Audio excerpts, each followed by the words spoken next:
Familiar, you're familiar.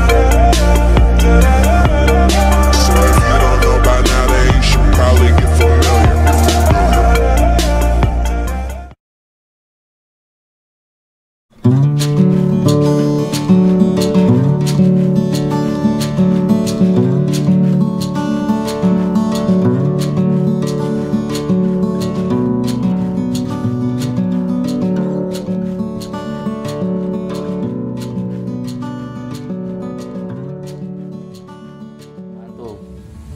Kalau kita bicara kandungan, mana ya? Saya lihat dulu.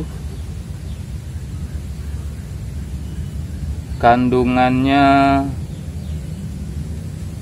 nah ada bakteri-bakterinya, Azotobacter sp, Azopirillum sp, kemudian ada Bacillus sp, pH-nya 5,5. Kemudian ada kadar atau kandungan lainnya, atau ada asam gibralat, asam indol asetat, kinetin, zeatin.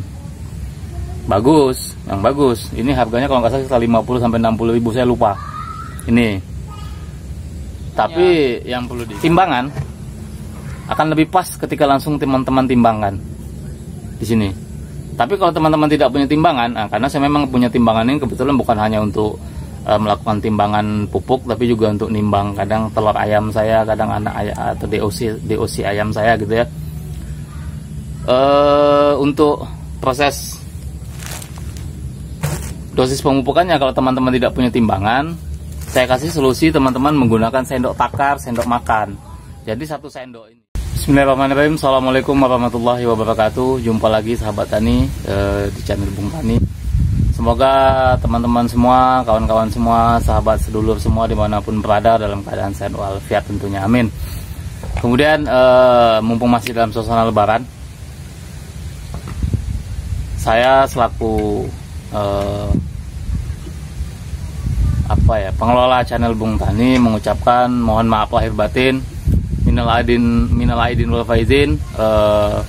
Mudah-mudahan kita semua diberikan keberkahan dalam menghadapi hari Idul Fitri ini.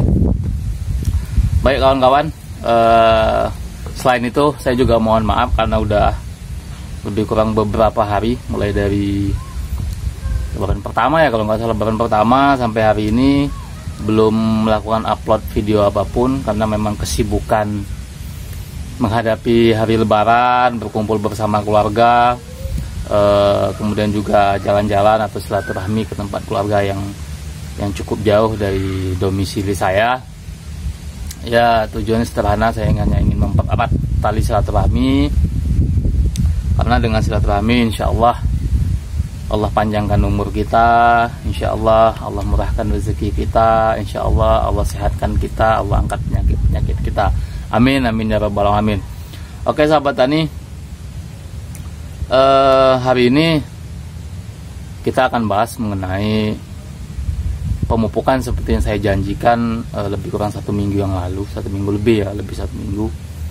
Seharusnya lebih kurang beberapa hari yang lewat proses atau kegiatan pemupukan ini kita laksanakan. Jadi hari ini kita akan melakukan pemupukan terhadap bibit tanaman pinang betara kita yang seharusnya kemarin kita lakukan di usia 2 bulan, tapi karena berbenturan dengan lebaran sehingga terpaksa kita undur. Sekarang usianya lebih kurang 1 bulan, usianya lebih kurang 2 bulan 1 minggu nih bibit pinang betara kita dalam polybag. Nah, jadi biasanya saya melakukan pembibitan awal, pembibitan pertama, pemupukan pertama di kala bibit pinang masih dalam polybag itu biasanya di usia 2 bulan. Kenapa saya lakukan di usia 2 bulan? Walaupun sebenarnya kalau yang lebih bagusnya itu di usia 1 bulan, tergantung lagi media tanam yang teman-teman gunakan. Kebetulan karena saya menggunakan media tanam yang insya Allah unsur haranya cukup lumayan tersedia untuk jangka waktu lebih kurang 2 bulan, maka saya melakukan pemupukan di saat usia 2 bulan. Sebenarnya di usia 1 bulan pun kita sudah bisa mulai melakukan pemupukan. Kalau memang media tanam yang kita gunakan ada media tanam yang miskin unsur hara gitu ya, yang unsur haranya tidak terlalu, yang kandungan unsur haranya tidak terlalu banyak. Artinya anggaplah teman-teman menggunakan tanah ini, tanah apa namanya? tanah galian yang biasa diambil untuk tanah timbunan itu loh, tanah kekuning-kuningan atau kemerahan itu. Nah kalau itu ya memang unsur haranya sangat-sangat miskin, jadi perlu dilakukan pemupukan dengan lebih cepat, yakni pada usia 1 bulan. Kalau saya alhamdulillah, karena memang tanahnya pertama tanah humus, tanah topsoil yang saya gunakan, ditambah lagi saya menggunakan juga sekam bakar ataupun sekam segar, tergantung yang ada. Insya Allah unsur hara yang tersedia cukup untuk sampai usia 2 bulan atau 2 bulan setengah. Jadi sekarang yang seharusnya tadi di usia 2 bulan saya lakukan pemupukan sesuai dengan janji saya, sekarang saya lakukan di usia 2 bulan, 2 bulan 1 minggu. Jadi untuk pola pemupukan sebenarnya ada, kalau bagi saya pribadi ada dua jenis pupuk yang biasa saya gunakan. Memang secara kasat mata hasilnya sama saja, tidak ada yang benar-benar menonjol hasilnya gitu ya. Pupuk yang pertama yang biasa saya gunakan dulu adalah pupuk yang sifatnya cair. Kalau di sini bilangnya pupuk hantu.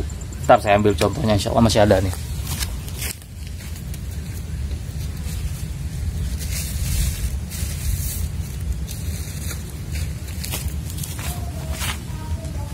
Nah ini ya teman-teman, kalau teman-teman lihat sekilas tuh masih nampak tulisannya ya, kelihatan ya, pupuk hantu.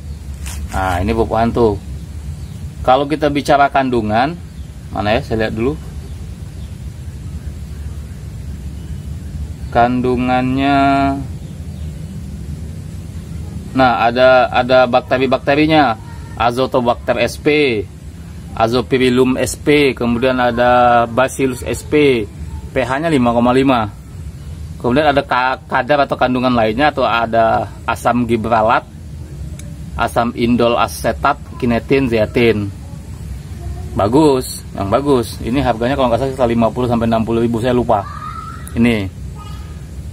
Tapi yang perlu diingat bahwasanya pupuk hantu ini mungkin tidak di setiap daerah tersedia. Artinya akan ada kesulitan bagi sebagian teman-teman di daerah tertentu untuk mendapatkan pupuk ini. Nah, jadi pola kedua yang biasa saya gunakan selain menggunakan pupuk ini, itu saya menggunakan pupuk kimia. Karena yang perlu diingat teman-teman,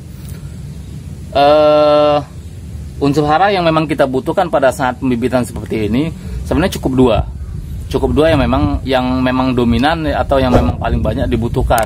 Yang pertama nitrogen, yang kedua adalah fosfor. Jadi nitrogen itu bisa kita dapatkan dari pupuk tunggal seperti urea. Ini ada contohnya, urea. Kemudian untuk pupuk fosfor mungkin kita bisa dapatkan dari pupuk KCl. Untuk tahap awal, di tahap pembibitan awal lebih kurang 3 kali pembibitan, di 3 kali pemupukan, saya biasanya menggunakan pupuk tunggal urea.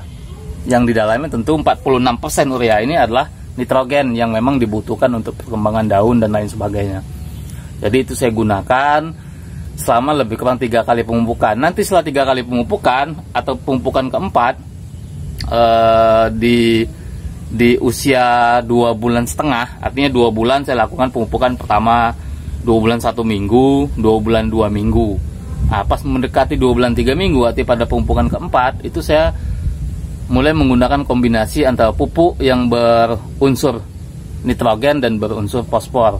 Jadi saya menggunakan 2 jenis pupuk tunggal. Yang pertama pupuk urea, yang kedua adalah pupuk KCl dengan dosis nanti suatu saat kita update videonya. Sekarang kita fokus dulu pada pemupukan pertama ini. Pada pemupukan pertama ini, selain menggunakan pupuk hantu yang biasa saya gunakan, saya terkadang juga menggunakan pupuk kimia berbentuk urea. Nah, jadi hari ini saya akan menggunakan pupuk urea ini yang memang kandungan nitrogennya sangat dibutuhkan oleh tanaman yang dalam usia muda atau dalam masa pembibitan seperti ini. Untuk dosisnya, saya menggunakan 2 gram per 1 liter air. 2 gram per 1 liter air. Atau lebih mudahnya gini, lebih mudahnya untuk satu tank yang biasa kita pikul itu, satu tank yang muatannya 15 liter, saya menggunakan 30 gram pupuk urea. Nah, kebetulan saya lebih sering melakukan pemupukan menggunakan ini teman-teman. Ini apa namanya, comboran ya kalau di tempat teman-teman, apalah gitu namanya, saya nggak tahu. Ini dosis airnya lebih kurang 7,5 liter atau separuh dari alat semprot yang biasa dipikul di punggung. Jadi untuk dosis 7,5 liter air ini saya menggunakan 15 gram urea. Nah, jadi 15 gram ini kalau teman-teman punya timbangan akan lebih pas ketika langsung teman-teman timbangkan di sini.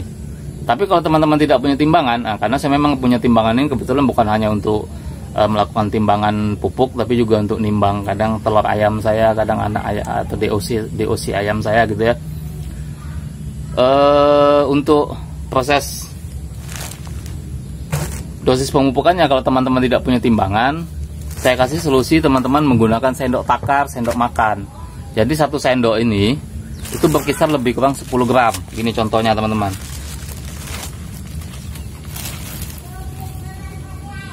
Segini, ini lebih kurang 10 gram.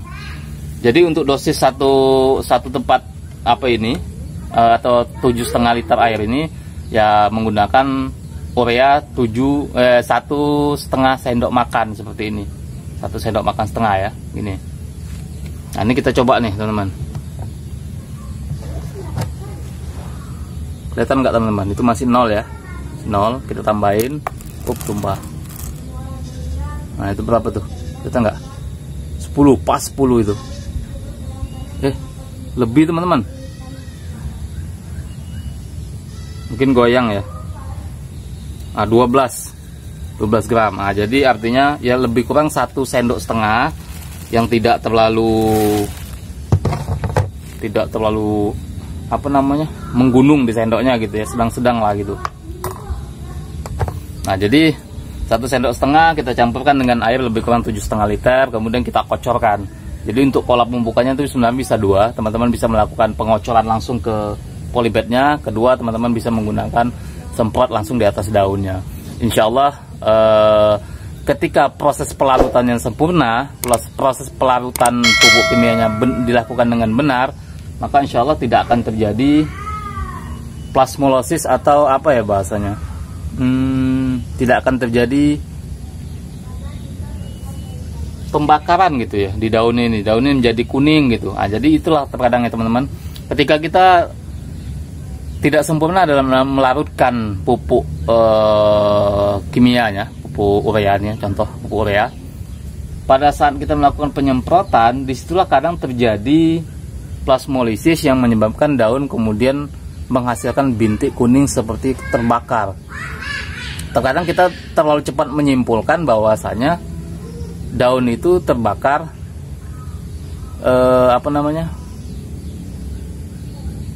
terbakar karena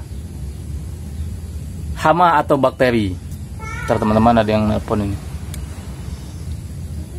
Terbakar karena hama atau bakteri atau apalah gitu. Padahal tidak. Padahal bisa jadi itu karena pada saat proses kita melakukan pemupukan, kita tidak melakukan pelarutan zat kimia atau pupuk kimia tersebut dengan sempurna, sehingga masih ada sisa atau butiran-butiran zat kimia, pupuk kimia tersebut yang kemudian mengenai daun dan terjadilah plasmolisis itu, gitu ya teman-teman. Kemudian untuk proses pemupukannya saya sarankan disemprotkan, dikocorkan atau disiramkan gitu ya, menggunakan alat ini di combor ini disiramkan. Kemudian yang paling rentan dalam pemupukan ini yang sering yang sering tidak adil kita berikan pemupukannya, itulah pada pembibitan yang berada di pinggiran ini. Karena terkadang kita tidak menginginkan atau tidak ingin air yang sudah dicampur pupuk ini terbuang percuma ke pinggiran sini, sehingga akhirnya yang bibit pinggiran ini sedikit sekali mendapatkan kuota dari air yang sudah kita campur pupuk tadi. Nah, jadi begitu teman-teman, adil lah dalam melakukan pemupukan ini. Nah, jadi ingat, sekali lagi, yang perlu teman-teman lakukan adalah pada saat melarutkan pupuk pupuk ureanya, larutkanlah dengan sempurna, jangan sampai ada yang tertinggal. Hati-hati, jangan sampai ada zat kimia urea yang masih tertinggal. Sekarang kita coba dulu melakukan pelarutannya teman-teman, oke?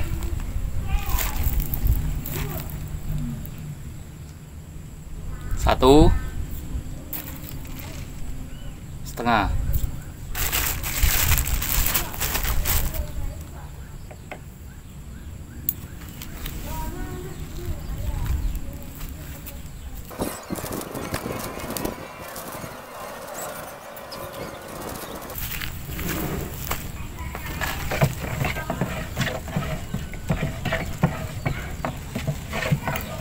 Jadi kemudian ini kita aduk-aduk teman-teman, dan pastikan bahwasanya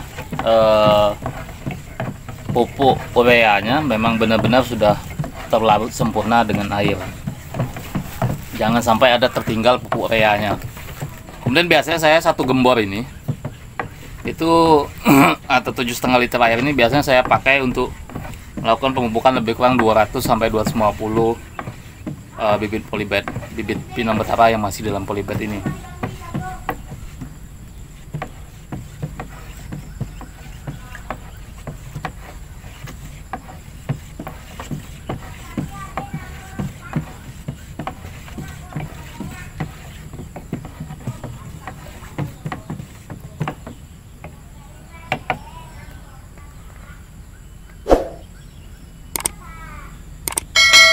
Masih ada teman-teman, belum terlarut sempurna. Bentar ya.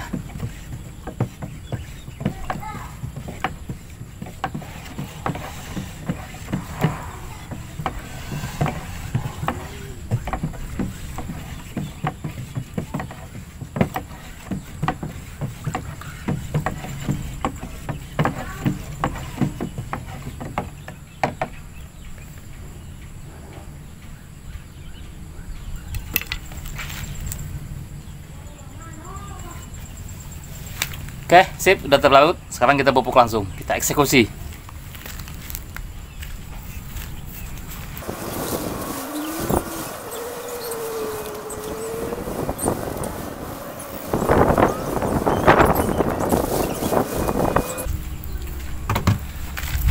Oke teman-teman, saya akan bikin satu gembor lagi pupuk air bercampur pupuknya. Saya pupuk sebelahnya lagi karena ini baru 250.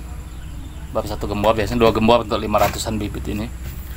Jadi itu oke, terima kasih teman-teman, mohon maaf jika ada kesalahan.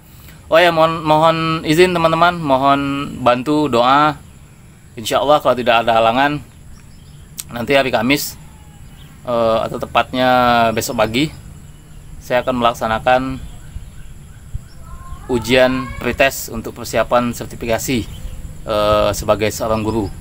Dengan adanya hasil tes nanti, ketika saya dinyatakan lulus dan mendapat sertifikat sebagai seorang pendidik atau sebagai seorang guru, maka insya Allah legalitas saya sebagai seorang guru semakin diakui oleh pemerintah tentunya ya. Ya mudah-mudahan memang nanti saya memang mempunyai mutu dan kualitas yang memang diharapkan untuk mencerdaskan anak bangsa ini. Masya Allah, luar biasa ya teman-teman. Oke, mohon bantuannya, mohon doanya, mudah-mudahan saya bisa lulus pretest. Dan juga untuk semua teman-teman, seluruh guru yang ada di Indonesia yang mungkin dalam waktu 1 bulan belakangan sampai 1 bulan ke depan ini, semuanya mungkin akan mendapatkan kesempatan untuk mengikuti pretest, kemudian dilanjutkan dengan PPG, kemudian nanti baru ujian kompetensi terakhir. Mudah-mudahan semuanya dipermudah. Amin amin ya rabbal alamin. Terima kasih, mohon maaf jika ada kesalahan. Bila taufiq walhidayah. Assalamualaikum warahmatullahi wabarakatuh.